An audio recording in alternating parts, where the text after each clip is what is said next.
Everyone, আশা করি সবাই ভালো আছেন। আমার নাম নহলি নাফিসা খান। I work at the Daily Star as a sub-editor for the City Desk and also a writer for Daily Star Books. প্রত্যেক বৃহস্পতিবার আমরা চেষ্টা করি ডেইলি স্টার বুকস থেকে আপনাদের জন্য বিভিন্ন বইয়ের রেকমেন্ডেশন, বুক রিভিউজ আর এসেস অন লিটারেচার এগুলো প্রত্যেক বৃহস্পতিবার আপনাদের জন্য নিয়ে আসতে। আমরা এবার যেটা করতে চাচ্ছি এই স্টার বুক টক্সের আজকে স্পেশাল সেগমেন্টে, আমরা আজকে অফিসে ঘুরে ঘুরে, আমাদের ডেইলি স্টার অফিসে ঘুরে ঘুরে আমাদের কলিগদের সাথে কথা বলবো। আমরা জানবো যে তারা এই বছর কোন বইগুলো পড়েছে, কোন বইগুলো তাদের ভালো লেগেছে এবং কোন বইগুলো তারা আমাদের রিডারদের রেকমেন্ড করতে চায়। So come take a walk with me.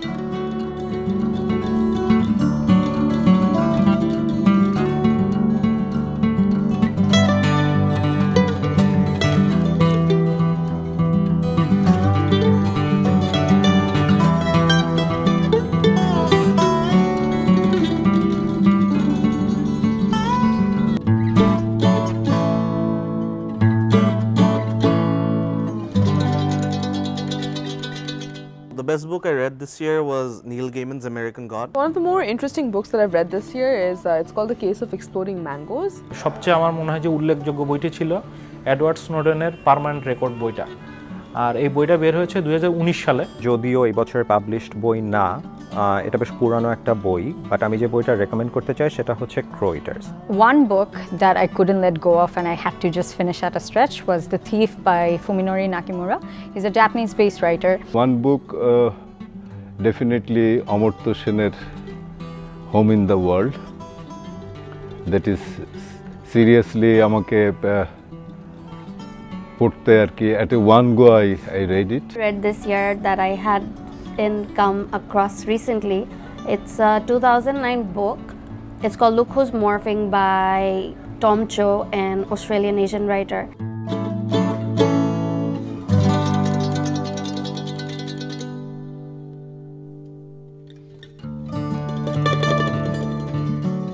এই বছর অনেকগুলো বইয়ের ইন্ট্রোডাকশন পড়ছি, আর অনেকগুলো শর্ট স্টোরি কম্পাইলেশনের কিছু শর্ট স্টোরি পড়ছি, আর অনেকগুলো ফিকশনের কয়েকটা চ্যাপ্টার পড়ছি।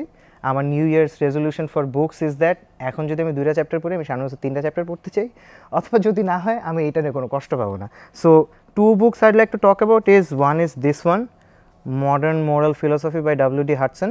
Also হচ্ছে ফানি, হা জাস্ট লাইক মি। এই বইটা হচ্ছে গিয়ে একটা collection of comedy and satire writing, short stories. So আমি এটার সোফার 3টা বা 4টা পড়ছি। এইটা I think is one of those books যেটা আমি শেষ করতে পারবো। এক একটা স্টোরি আসলে একভাবে কনস্ট্রাক্ট করা, মানে there are like narrative stories, there are stories যেগুলা একটা প্রোটাগনিস্টের পয়েন্ট অফ ভিউ থেকে বলা হয়েছে, and there are stories there are just bonkers. মানে এটা হচ্ছে গিয়ে মানে even the writing itself is surreal, মানে লেখার কন্টেন্ট তো বাদই দিলাম, লেখাটাই ইটসেলফ ইজ সারিয়াল। হ্যাঁ, সো এটা ইন্ট্রোডাকশনে বইটা যে কম্পাইল করছে নাম হচ্ছে পল মার্টেন। তো সে বলছে যে তার ছোটোবেলার থেকে ওই সারিয়ালিস্ট হিউমারের প্রতি একটা টান আছে। সো আই থিঙ্ক ওই জন্যই সে ওরকম স্টোরি একটু পিক করছে বেশি। বাট মানে ওইটাই মানে ভাল লাগছে হচ্ছে হলে গিয়ে যে মানে ইউজুয়ালি এই যে as this book probably tells you, সেটা হচ্ছে যে I like reading heavier stuff, reading not finishing, but হচ্ছে যে sometimes I just want to lighten up, so that's when books like this actually help, and the fact that it's very intelligently written, almost all of them, ওইটা also helps me keep me on my toes, যে কারণে যে মানে it's not bland as well. করোনার একটা ভালো দিক হচ্ছে তোমার বাসায় থাকা যায় এবং বই পড়া যায়, এটা একটা। সো এই সুযোগটা আমি কাজে লাগিয়েছি। এই বছর আমি অনেকগুলো বই পড়েছি, যেমন তার মধ্যে সবচেয়ে বেশি হচ্ছে আমি রবীন্দ্রনাথের জীবনী নিয়ে যারা লিখেছে, রবীন্দ্রনাথকে নিয়ে যারা লিখেছে, যারা রবীন্দ্রনাথকে খুব ক্লোজলি দেখেছে, আমি তাদের লেখা বইগুলো সবচেয়ে বেশি পড়েছি। যেমন তুমি বলো সুধীরচন্দ্র কর, যেটা কবি কথা, ওটা আমি পড়েছি। সুধীরচন্দ্র কর 12 বছর রবীন্দ্র লিপিকার ছিলেন, মানে রবীন্দ্রনাথ কবিগুরু বলতেন আর উনি লিখতেন। বিভূতিভূষণ বন্দ্যোপাধ্যায়ের আদর্শ হিন্দু হোটেল পড়েছি। এটা বেসিক্যালি আমি পড়েছি, এটা আমার সামনে এসেছে তাই পড়েছি। এই বইটাতে আসলে বিভূতিভূষণ বন্দ্যোপাধ্যায় বেচু চক্রবর্তী বলে একজন লোকের কাহিনী, এবং সে খুবই গরিব লোক, হাজারি ঠাকুর একজন রাঁধুনি, সে বেচু চক্রবর্তীর হোটেলে রাঁধুনির কাজ করে রানাঘাট রেল স্টেশনে, এবং সে প্রতিদিন প্রতি মুহূর্তে স্বপ্ন দেখতে থাকে তার নিজের একটা হোটেল হবে। সময় তার বিরুদ্ধে চুরির অপবাদ দেওয়া হয়, তার রান্না খারাপ বলা হয়, কিভাবে কাস্টমারকে ফাঁকি দেওয়া হচ্ছে, হোটেলে খাবার কম দেওয়া হচ্ছে, সেটা সে প্রতিবাদ করলে তাকে বের করে দেওয়া হয়। তারপরেও সে অন্য হোটেলে যায়, কাজ করে, আবার এই হোটেলে ফেরত আসে এবং সমস্ত সময়টা ছিল তার, সে একটা নিজের হোটেল করবে এবং আলটিমেটলি সে জীবনের শেষ সময়ে গিয়ে নিজের বড় হোটেল তৈরি করলো। করোনার মধ্যে আমি সাদাত হোসেন মান্টো পড়েছি, আমার অনেক আগে পড়া উচিত ছিল, বাট সাদাত হোসেন মান্টোর ছোটো গল্পগুলো আমি এই সময়ে পড়েছি সঞ্চারী মুখোপাধ্যায়ের অনুবাদে। এবং এটা আমার সাথে একটা জিনিসে কোইন্সিডেন্ট হয়েছে, মানে এটা আমি ঠিক অক্টোবরের লাস্টে এই বইটা পড়েছি। এটা আমার সাথে খুব আমি রিলেট করতে পেরেছি, বিকজ অফ ওই সময় তুমি জানো মাইনরিটিদের উপরে অ্যাটাক হলো বাংলাদেশে এবং মন্দিরগুলো ভাঙা হলো। And so as a minority community member আমি ওই সময়ই সাদাত হোসেন মান্টোর ছোটো গল্পগুলো পড়লাম, যেগুলো সম্পূর্ণ ফোকাসড অন দেশ বিভাগের সময়। সাদাত হোসেন মান্টো নিজেও, তার জন্ম পাঞ্জাবের লুধিয়ানায়, সে বড় হয়েছে বোম্বাইতে, কিন্তু 47-এর দাঙ্গা এবং দেশভাগের পক্ষে তাকে লাহোরে চলে যেতে হয়। ওই যে ক্ষতটা উনি নিতে পারেননি, ওনার সমস্ত দাঙ্গাটার একদম তুমি একেবারেই চলমান জিনিস, সেটার কাহিনীগুলো ওনার লেখাতে এত সুন্দরভাবে ফুটে উঠছে এবং এত করুণ কাহিনী। It's about the 1988 assassination of former Pakistan's premier Zia-ul Haq.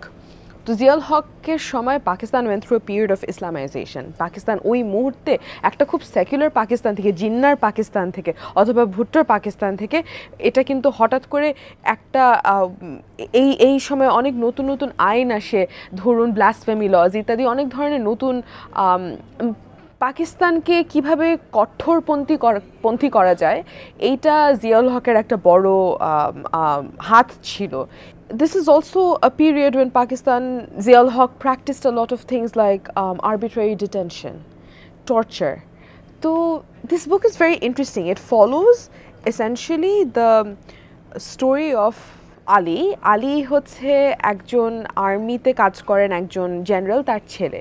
তো তার বাবাকে কনস্পিরেসি করে, ষড়যন্ত্র করে তার বাবাকে মেরে ফেলা হয়। কিন্তু আলী যেটা করে, আলী সেটার একটা প্রতিশোধ নেওয়ার চেষ্টা করে। আমার মনে হয় যদি আপনাদের জ্ঞান আহরণ করতে হয় তাহলে অবশ্যই case of exploding mangoes is a good read, to read about history, specially এই ধরনের হিস্ট্রিগুলো আমাদের স্কুলে বা আমাদের কলেজে তো পড়ানো হয় না, এই ধরনের মডার্ন হিস্ট্রিগুলো। এই ধরনের বই, এই ধরনের হিস্টোরিক্যাল ফিকশন থেকে we can get a good sense of the kind of knowledge that we missed out on in our academic curriculum. Anyone who knows me knows that I really enjoy Neil Gaiman, but there's an interesting story about this book, which is that I initially started reading this in 2015, but I really struggled to finish it, and I think that really goes to show that just readers should really let people sit with their books, or like take some time before they go back to a book, because it's not always going to happen that you can naturally finish a book or enjoy it. You need to mature, just like writers need to mature when they are writing things.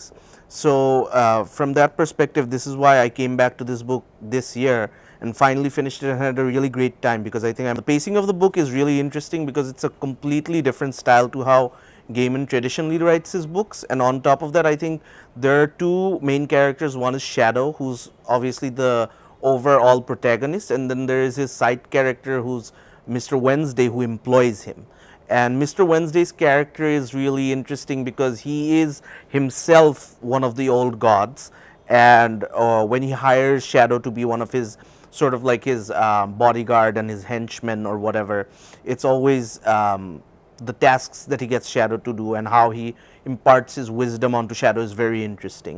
If you read this the first time and you're not really getting into it, give it some time, because as I said, I started reading this in 2015, dropped it, came back to it years later and loved it. I like revisiting my old favorites.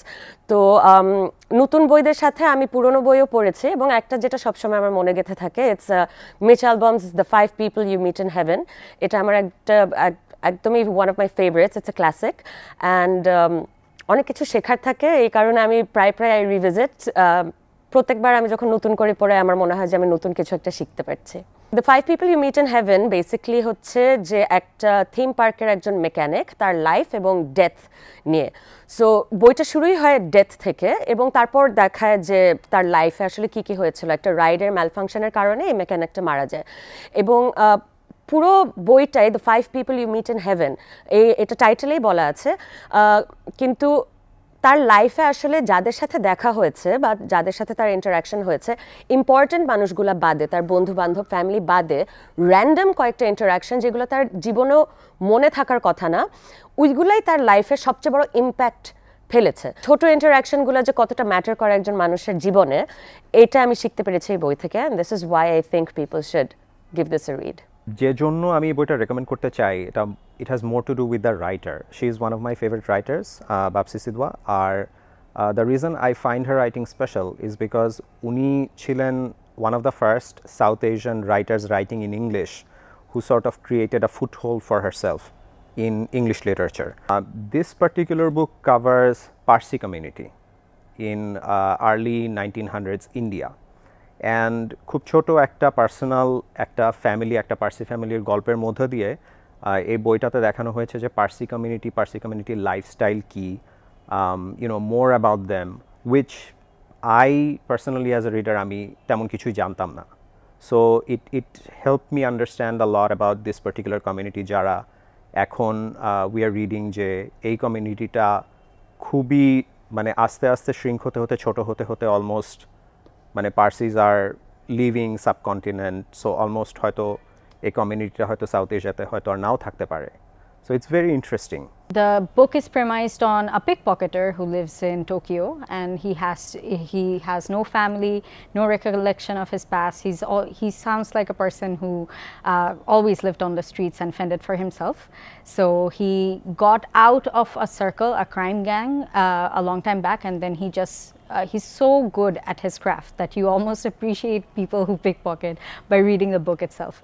And the descriptions that they have in the way that he approaches particular people into studying them, reading them, having an analysis of them, and that turning out to be true, the point in time he has access to their wallets, is amazing. So the way the book ends is something that is completely unexpected, which is why, and that doesn't happen as rarely, because most of the time when I'm reading particular books, if I've already read the reviews, I just know how the book might turn out. But this book was something that even while I was reaching the end, I thought, oh, this is how the book would probably end. But it just threw a punch at my face that, that's not how it's gonna end, not in your way. So that's one book that I would definitely suggest people to read. The other book was, it's a Bangla book, Jodupi Amar Guru, Ahmed Safar লেখা, এবং এই বইটা হলো basically professor Abdur রাজাকের উপর লেখা, and সে হলো, তাকে জ্ঞান তাপস টাইটেলটা দেওয়া হয়েছে, এবং সে খুবই আনরেকগনাইজড একটা মানুষ। He is a major academic, he is one of the reasons why আমাদের বাংলাদেশের পলিটিক্যাল এনসম্বল যেটা হয়েছিল, specially after the war, he was the person who basically vouch Kamal Hossain to Bangabandhu. Bangabandhu had no idea who Kamal Hossain is till this person was there. So সে একজন academic হিসেবেও he was so respected at that time. He was not just that, during the war যখন আমাদের হলো operation searchlight চলছিল, তখন basically the US president sent a letter to him যে আমরা স্পেশাল ফোর্সেস পাঠিয়ে আপনাকে নিয়ে যাব for your asylum, because they were classmates, but he denied that completely. বলছে যে পারলে আমার অ্যাকচুয়ালি আমার এইডগুলো পাঠান, এটা করেন না। So that was something that is very respectable about him. But the most interesting part about the book is it writes describing his love for chess and how he approaches chess, and that's how the whole book is grafted, how he approaches the game, and how that basically has become synonymous with how he looks at the world is something that automatically comes off to the reader. এই বইটার সবচেয়ে মানে important এবং at the same time relevant part for me as a journalist, সেটা হলো যে আমরা এই যে একটা সময় কাটাচ্ছি, যেটা আমরা একটা সার্ভেইলেন্সের মধ্যে আছি বোথ ন্যাশনালি অ্যান্ড ইন্টারন্যাশনালি, এটা আরেকটা হলো যে আমরা অ্যাজ এ জার্নালিস্ট হিসেবে কন্টিনিউয়াসলি এই সার্ভেইলেন্সের একটা থ্রেটের মধ্যে থাকা, এই জিনিসটা আমার কাছে খুবই স্পষ্টভাবে বলতে পারেন যে মানে এটার একটা ইতিহাস, মানে কখন থেকে জিনিসটা শুরু হলো এবং সেটা কিভাবে সারা পৃথিবীতে এই জিনিসটা মানুষের কাছে প্রকাশ পেল যে তাদেরকে আসলে প্রতিনিয়ত ফলো করা হইতেছে। এটা বোথ গভর্নমেন্ট হোক এবং কর্পোরেট প্রতিষ্ঠানগুলো তাদেরকে একটা সার্ভেইলেন্সের মধ্যে রাখছে।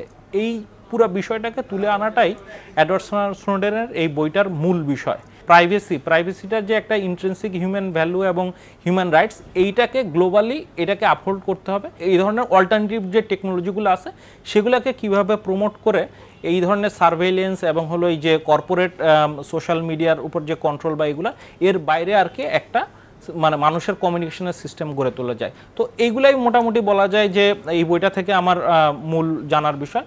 তা এবং আমি রিকমেন্ড করবো যে প্রত্যেকেরই এখন বর্তমান বিশেষ করে সাংবাদিক বলি বা আমরা as a citizen, concern citizen হিসেবে, সচেতন নাগরিক হিসেবে প্রত্যেকের এই বইটা পড়া যদি অ্যাটলিস্ট আমরা একটা কী ধরনের সার্ভেলেন্সের মধ্যে আছি, আমাদের রাইটসগুলো কীভাবে থ্রেটের মধ্যে আছে এবং এটার কাউন্টার কী হতে পারে সেটা সম্পর্কে জানার জন্য। গ্যারি উইলসের what Quran meant, what the Quran meant and why it matters. I think this book, I mean, given the context, misunderstanding of religion, Islam, Islamophobia, and আমাদের lack of understanding, আমরা যারা নিজেদেরকে ফলোয়ার অফ ইসলাম বা বলি মুসলিম যা claim করি, সব এই বইটা গ্রেট ইনসাইট দেয়, আমি পড়ে খুব মজা পেয়েছি। Another book every journalist should read, that is Seymour হার্সের reporter. Is you possibly as a journalist, every journalisted jonne investigative journalism, basically he is the legend. About 50 years of his work, from Vietnam War to Abu Ghraib jailer investigation to Syria, tar investigative report, Pulitzer winnership, New Yorker এবং New York Times-এর, he is a celebrity. So it's a must-read book for everybody. And COVID টাইমের জন্য আমার একটু interesting একটু choice ছিল, যেটা আমি জন M ব্যারির বই, on the great influenza, যেটা Spanish floor. I just a present pandemic situation, I felt that I should go back and read যে 1819 কি হয়েছিল, the great influenza, that basically ওই সময় তোর exact ইনফরমেশনটা ওয়েল রেকর্ডেড না, বাট 50 million to 100 million এর মধ্যে ডেথ টোলটার কথা বলে। For me personally, any type of stories I consume, be it like movies or books, for me it's all about the storytelling. I really believe that the spirit of a story is in how it's told, not just what the story is. So I think this novel just does that. It fluctuates between reality, memories, and it fluctuates between timelines. So it really takes the readers on a journey. So the narrator, unnamed, he himself goes on a journey. He finds its roots, and we find how arbitrary borders can sometimes be. And of course, it's about South Asia. It's a South Asian story. It's one of the novels that made me really realize I love South Asian literature. So it's about our borders, it's about our history. A part of the novel is also set in Dhaka. But what I really love is the manner in which the author sort of takes us along that journey. It's that back and forth, that jumping, and it's the manner in which the story is told that really ultimately makes this novel for me and makes it such a favorite. আমাদের যে দুঃসময়টা, যুদ্ধের সময়টা, এই বইটিতে বঙ্গবন্ধুর পরিবার, বেগম মুজিবকে যদি বলি, এবং শেষটুকু আমি আজকেও শেষটুকু দ্বিতীয়বার করে পড়লাম যে বঙ্গবন্ধু পাকিস্তানের কারাগার থেকে মুক্তি পেয়ে লন্ডনে যাচ্ছেন। তো সেই লন্ডনে যাওয়ার পরে সেখানে সাংবাদিকদের সঙ্গে মুখোমুখি, এই যে একটা বড় যুদ্ধের মধ্যে দিয়ে যাওয়া যে বই, রক্তে আঁকা ভোর, আমার খুব ভালো লাগার একটি বই এই বইটি। আনিসুল হককে ধন্যবাদ দিতে চাই যে না, মুক্তিযুদ্ধ নিয়ে এবং যুদ্ধের সময়টা নিয়ে এবং একটি বড় রাজনৈতিক প্রেক্ষাপটের উপর দিয়ে বইটি, রক্তে আঁকা ভোর বইটি খুব প্রিয় একটি বই। আর এছাড়া যদি বলি যে আরেকটি বই, যে শহীদ আলতাফ মাহমুদকে নিয়ে লেখা, যিনি আমার ভাই রক্তে রাঙানো 21শে ফেব্রুয়ারি গানটি সুর করেছেন, একজন বিখ্যাত মানুষ। সেই বইটি আসলে সম্পাদনা করেছেন প্রথম আলোর সম্পাদক মতিউর রহমান। বইটির নাম এক ঝড়ের পাখি। তো এইটা বিভিন্ন লেখকের লেখা, এইখানে একজন না একাধিক জন এই বইটি লিখেছেন, সেটি উনি সম্পাদনা করেছেন। তো এই বইটি পড়তে গিয়ে ধরেন এই প্রজন্ম যারা, আমরা তো আসলে ভাষার মাসেলে এই গানটি জানি, এত প্রিয় গান, এত ভালোবাসার গান, আর 21 মানেই চেতনা। তো সেইখানে শহীদ আলতাফ মাহমুদকে যদি না জানা হয় তাহলে আমি বলবো যে বাঙালি হিসেবে আমাদের একটি ব্যর্থতা এবং অপূর্ণতা, যে আলতাফ মাহমুদকে আমাদের জানতে হবে। এই কারণে এই বইটির গুরুত্ব এতটা বেশি। এই বইয়ের মধ্যে সবচেয়ে যে একটা প্রবন্ধ আছে প্রথমেই, সেটা হচ্ছে শিক্ষা হেল্পার। এটা একটা অত্যন্ত মানে উল্লেখযোগ্য একটা প্রবন্ধ। যে রবীন্দ্রনাথের যে কোনো প্রবন্ধ আলোচনা করতে গেলেই এই শিক্ষার হেল্পের এই প্রবন্ধটার কথা আসে। এটা আসলে মূলত একটা বক্তৃতা, উনি রাজশাহী কলেজে এটা দিয়েছিলেন। এখানে তিনি মূলত এই যে শিক্ষার যে সংকট বা বাংলাদেশের বা ভারতীয় উপমহাদেশে শিক্ষার এই যে গদরটা, মানে ঠিক এটা প্রাকৃতিকভাবে হয় না, এটা একটা মেকানিক্যালি ভাবে প্রস্তুত করা হয়, একটা কেরানি বা আমরা যাই বলি না কেন, মানে প্রকৃত শিক্ষা জিনিসটা কি তিনি এখানে এটা দেখিয়েছেন। আর বিশেষ করে মাতৃভাষার শিক্ষার যে একটা রবীন্দ্রনাথের এটা মানে সারা জীবন একটা ইয়ে ছিল, একটা ব্রত ছিল আর কি, সেই জিনিসটা তিনি এখানে সুন্দরভাবে দেখিয়েছেন।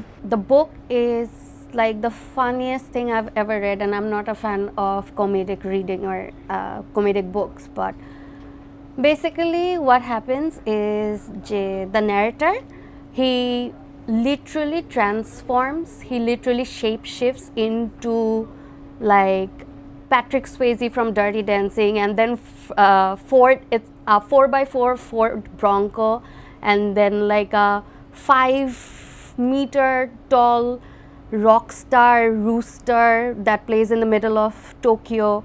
It's a very interesting book and I loved it.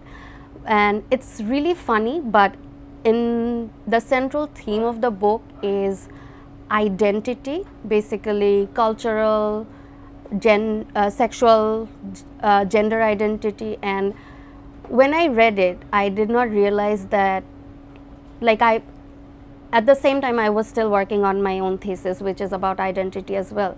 And I did not realize like such a severe issue, or like this like serious issue, can become part of something so funny. I mean, this narrator, he was in the middle of his family, he's talking to his aunt, and then he's transforming suddenly into Whitney Houston's bodyguard, which was like hilarious to me. And it's probably one of the best books that I've ever read, not just this year. Okay, so we had reviewed this book, so you can always go out and read the review. But if I had to talk about it, this book is about the remnants of the Sri Lankan Civil War. It's a fictional account of this protagonist called Krishan, who takes a journey from Colombo in Sri Lanka, and he travels to the more remote northern regions of Sri Lanka. And along the way, what he does is he kind of reckons with his memories and with his personal traumas and some wider philosophical questions that he's interested in. And as we journey with him through the book, we also get to find out about the physical ramifications of the Sri Lankan Civil War, and also the trauma that it has left behind among its communities. So it's a beautiful book. It's very quiet, it's very peaceful, but it's also very painful. And I think it requires a lot of patience and a lot of empathy to finish reading it. This second one is a lot more colorful. It's very funny. So the interesting thing about Lily King is that she writes about writers, and it sounds like she's writing light, airy, funny books because she's very funky. Her prose is very colorful, it's very funny, it's very funky, but her concerns are very, very serious. So she, if you read her work, you'll feel like she's kind of seen right into your soul, and you'll come out of it feeling very validated, but also feeling a lot of pain. You'll feel completely gutted. And this particular book has stories also about the inner life of writers, but it also has stories about vacations with your family, about the stories that we tell each other in our personal lives, and about love and loss and hope.